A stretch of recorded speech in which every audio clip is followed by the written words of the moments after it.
ఈరోజు కంచి పరమాచార్య శ్రీ చంద్రశేఖరేంద్ర సరస్వతి గారి జన్మదినం.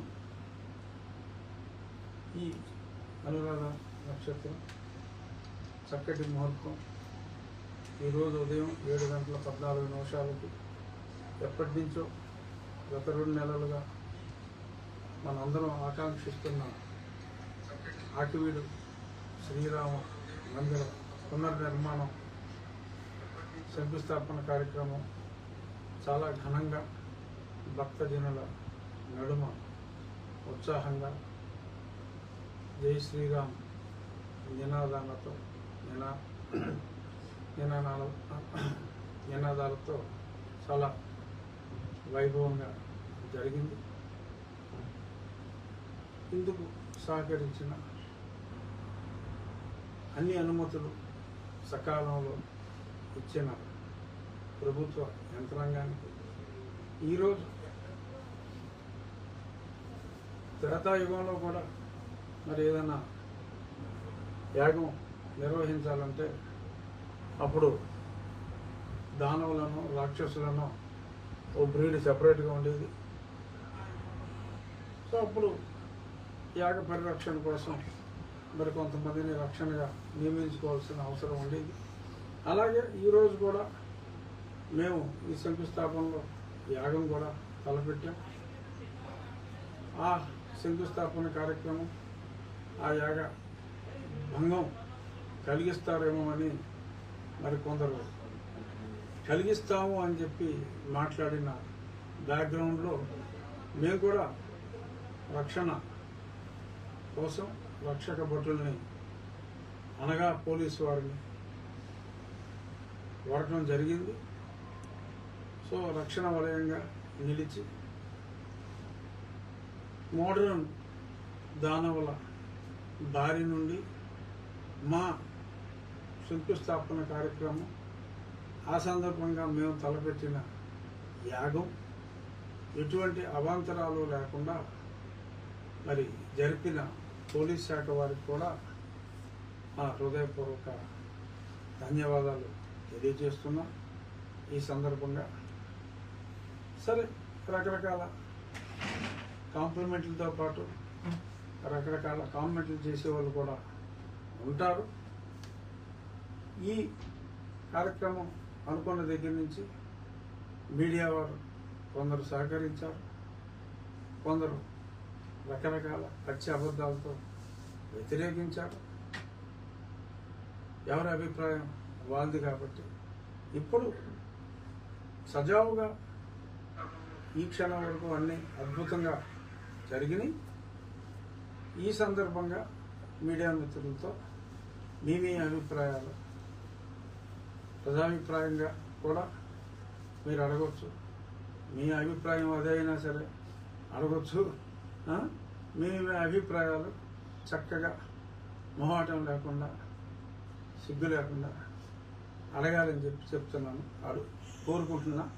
నేను కూడా అంతే మొహాటం లేకుండా అంతే నిష్కర్షగా సమాధానం చెప్పే ప్రయత్నం చేస్తాను. చాట్ ఇది మీడియాతో చిట్టి చాట్. సార్ అక్కడ శంకుస్థాపన జరిగినప్పుడు మీరు మాట్లాడారు, ఇంత దిగ్విజయంగా జరగడానికి ఒక అదృశ్య శక్తి ఉన్నది, సందర్భం వచ్చినప్పుడు చెప్తాను అని. ఆ అదృశ్య శక్తి ఎవరు అనుకోవచ్చు, సందర్భం ఎప్పుడు వస్తుందని? ఇదైతే సందర్భం కాదు, అది నేను గుడి ప్రారంభంలో చెప్తాను. అది సందర్భం. అది సరే. అలాగే నిన్న మందకృష్ణ మాదేవ్ గారు ఒక స్టేట్మెంట్ అయితే ఇచ్చారు, ఎస్సీ ఎస్టీ హోదా పోదు, దళిత హిందువులు ఎవరైనా మతం మారితే సుప్రీంకోర్టు తీర్పు కూడా కొట్టేయాలి అని. దానికి మీ అభిప్రాయం ఏంటి సార్? అంటే ఆయన చెప్పింది కొట్టేసిన తర్వాత పోదు అనా, ఇప్పుడు కూడా పోదనా? తీర్పే కొట్టేయాలి. అవునమ్మా, తీర్పు కొట్టేయాలి అన్నారు. తీర్పు కొట్టేసిన తర్వాత పోదు అన్నారా? అసలు ఈలోపు కూడా పోదు అన్నారా? అని ఉండరు. కానీ ఆయన పద్మశ్రీ బిరుదు కూడా వచ్చింది కదా, అంత లూజ్గా అనరు. సో డెఫినెట్గా వారి ఉద్దేశం వీరి కోరిక మేరకు ఆ తీర్పుని కొట్టేస్తే మరి ఆ తీర్పుని ఎవరు కొట్టేస్తారో నాకు తెలియదు. సుప్రీంకోర్టు తీర్పుని ఎవరు కొట్టేస్తారు? ఎవరు కొట్టేయడానికి లేదు. సుప్రీంకోర్టు తీర్పుని కొట్టేయడానికి లేదు. దాన్ని చట్ట సవరణ అంటే రాజ్యాంగ సవరణ చేస్తే ఎవరైనా హ్యాపీగా మారిపోండి అమ్మ మతం.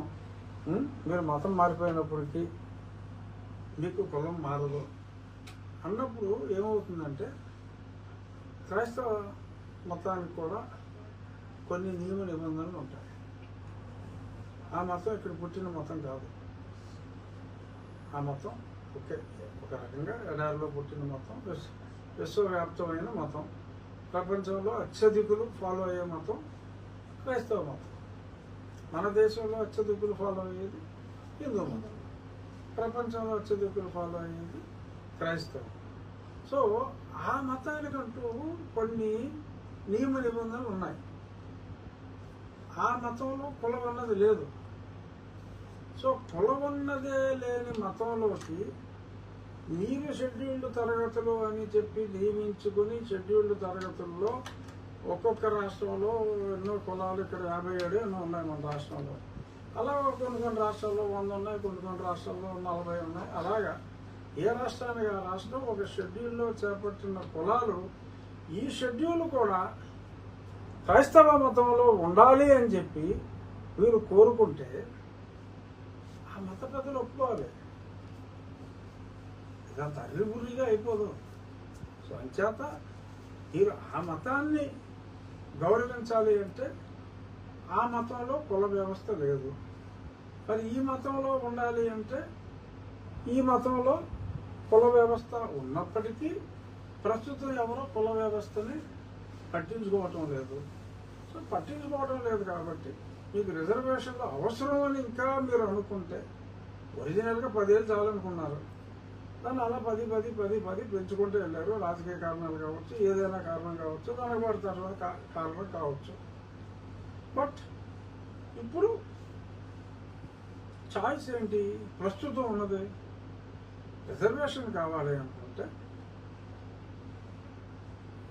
మీకు రాజ్యాంగంలో ఏదైతే మీకు నిర్దేశించిందో దాని ప్రకారం ఉంటే మీకు రిజర్వేషన్ ఉంటుంది. ఒక ఆర్టికల్లో మతం మారే స్వేచ్ఛ ఉంది, అందరికీ ఉంది మతం మారే స్వేచ్ఛ. కొందరికి ఏమని చెప్పారు, నువ్వు మతం మారితే నీకు ఈ మతంలో, హిందూ మతంలో నువ్వు ఉంటే నీకు వచ్చిన రిజర్వేషన్ ఉండదు అని చెప్పి అందులోనే అప్పుడే రాశారు. నేను ఈ పార్టీ చూసుకుంటాను, నాకు ఆ పార్టీతో సంబంధం లేదు అని అంటే మరి ఆ ప్రయోజనం ఇవ్వలేదు. ఎవరికి ఏది కావాలంటే అదే ఫాలో అవ్వచ్చు. ఎవరికి ఇష్టం లేకపోతే వాళ్ళకి ఆ రాజ్యాంగం వర్తించదు అన్న వెసులుబాటు రాజ్యాంగాలు ఇవ్వలేదు. దానికోసం కూడా వీళ్ళందరూ పోరాడితే దానికి పార్లమెంటు సభ్యులు ఒప్పుకుంటే ఏమో జరుగుతుందేమో చెప్పలేం. కానీ ప్రస్తుతానికి నిన్న మాట్లాడిన మాటలు అప్రస్తుతం. అది మారేదాకా ఎవరైనా మతం మారితే వారి ఎస్సీ హోదా ఖచ్చితంగా పోతుంది అని అత్యున్నత న్యాయస్థానం చాలా చక్కగా స్పష్టంగా తీర్పిచ్చింది. అది